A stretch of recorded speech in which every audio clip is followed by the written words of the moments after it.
pas aller vers les morts. Tu parais vivant, mais tu es mort. Apocalypse 3,7. Tu n'as pas l'esprit en toi, tu n'as pas l'esprit de discernement. Chez toi, c'est un fourre-tout. Tout le monde fait ce qu'il veut. Que celui qui vole, que celui qui tue, que celui qui fasse la 400 coups. Je ne fais aucun discernement.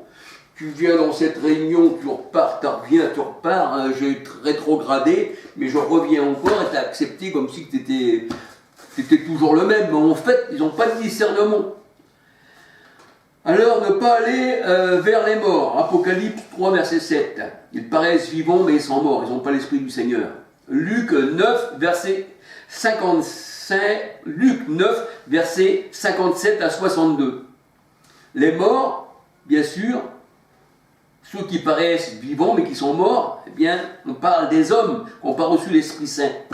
Ne pas aller vers les morts, c'est aussi aller vers les devins, aller vers les enchanteurs. C'est ce que la parole de Dieu nous dit. Ces gens-là, ce sont des devins, ce sont des mages, ce sont des enchanteurs. Deutéronome 18, versets 9 à 15. 2 Rois 21, 6. 2 Rois 21, 6. Ne pas consulter les nuages et les serpents. 2 Rois 21, 6, la parole de Dieu nous dit, eh bien que les serpents, 2 Rois 21, 6, tu n'observeras pas les nuées, c'est-à-dire les nuages ni les serpents, pour en tirer des pronostics, eh bien ce sont les hommes méchants. Matthieu 23, verset 33, ceux qui tuent les prophètes. Les nuées représentent les hommes, eh bien les serpents représentent les hommes sans eau. Jude 12, 13, nuée sans eau.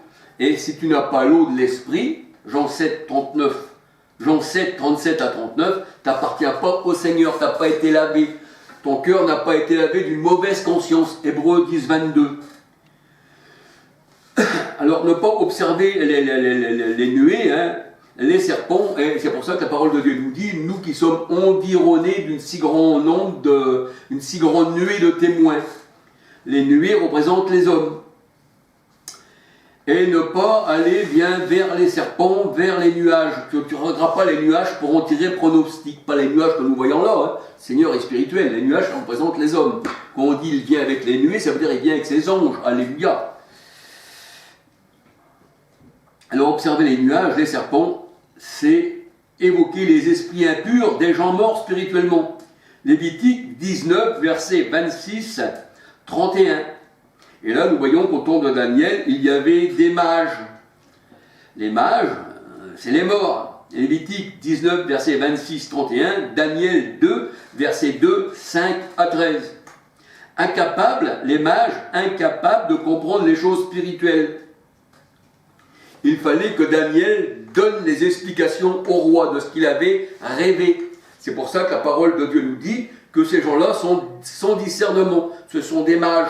Ce sont des nuées sans eau, ce sont des hommes sans esprit, ce sont des hommes aux yeux fermés, aux oreilles bouchées, qui ont rejeté le Seigneur, mais qui ont accepté les religions du monde. Et c'est pour ça que Daniel était supérieur aux mages dans la parole de Dieu, était supérieur aux morts. Tu n'invoqueras pas les morts, les mages. Si tu fais ceci, tu déplais à l'Éternel. Daniel 2, versets 19 à 48.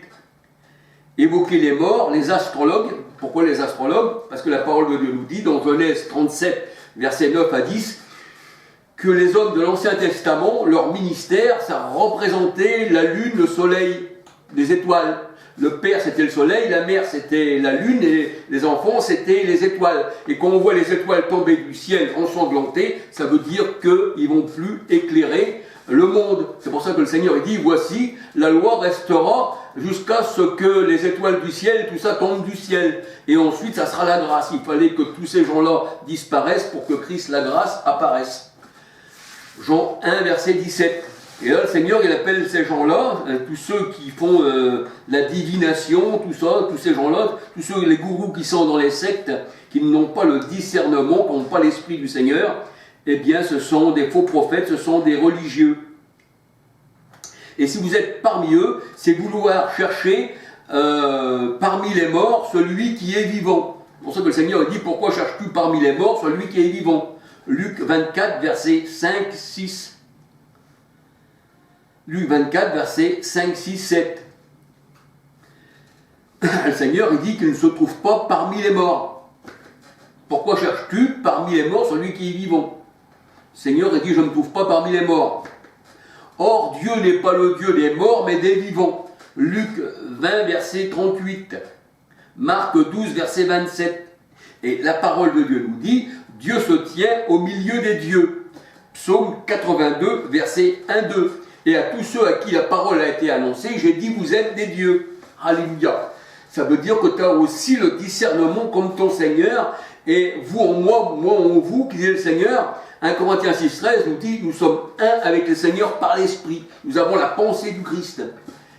Donc si tu as la parole de Dieu, selon le Christ, selon ce qu'il t'a donné, que tu as son esprit, tu es devenu comme lui.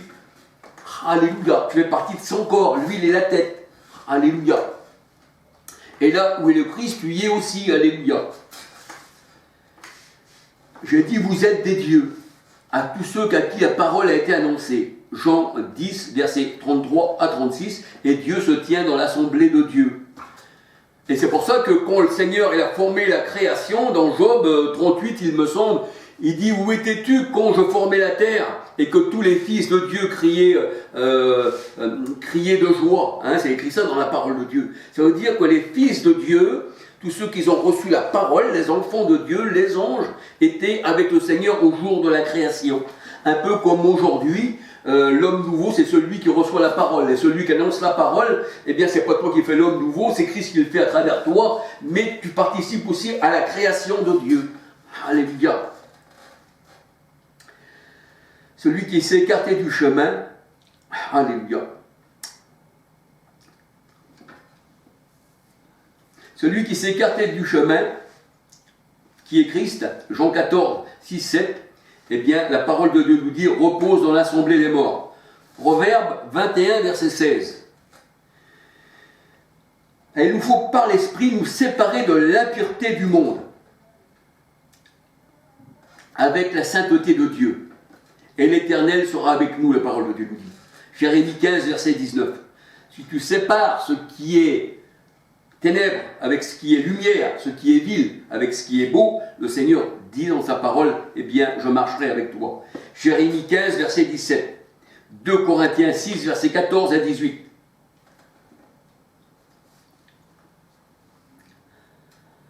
Alors si tu discernes, si tu as l'esprit de discernement, si tu discernes la petite porte d'avec la grande porte, eh bien, ça veut dire que tu es éclairé du Seigneur. Matthieu 7, verset 13 à 19. Alors le Seigneur a dit, j'ai mis devant toi deux portes. La porte qui mène à la vie éternelle, la porte large et spacieuse qui mène à la mort éternelle.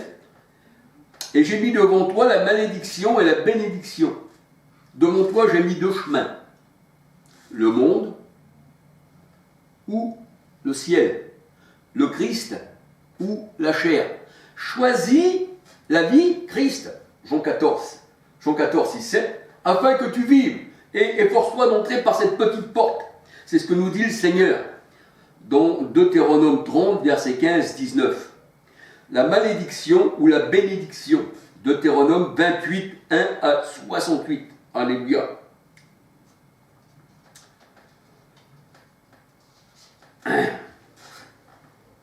Et le Seigneur, il dit, vu qu'ils n'ont pas l'esprit de discernement et qu'ils sont dans les sectes, alors tous ceux qui rentreront dans ces sectes, eh bien, écouteront ces faux pasteurs. Parce que comme ils font partie du monde, alors le monde les écoute. Mais le Seigneur dit, vous, quand vous parlerez, on ne vous écoutera pas, parce que vous ne faites pas partie du monde. Le Seigneur dit, s'ils m'ont haï, à vous aussi, ils vont vous haïr. Ils vont rejeter la parole, c'est-à-dire ils vont rejeter Christ. 1 Jean 4, verset 5-6. Et la parole de Dieu nous dit, malheur à l'homme qui prend la chair pour appui. Qui prend l'homme pour appui. Jérémie 17, verset 5.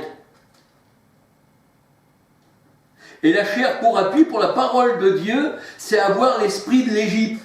C'est être bâti sur Galates 4, 21 à 31 sur la chair. Les enfants de la malédiction. C'est ça, la chair pour appui, c'est l'Égypte. C'est ce que nous dit le Seigneur. Tu t'es appuyé sur ce roseau, cassé qui transperce la main. Ésaïe 36, verset 6. 2 Rois 18, 21, Galates 4, 21 à 31, Jérémie 23, verset 14. Et ceci s'appuyer sur l'Égypte, ce roseau qui nous transperce la main, eh bien c'est s'appuyer sur les hommes. 2 Rois 5, 18, et avoir la même destinée d'adoration.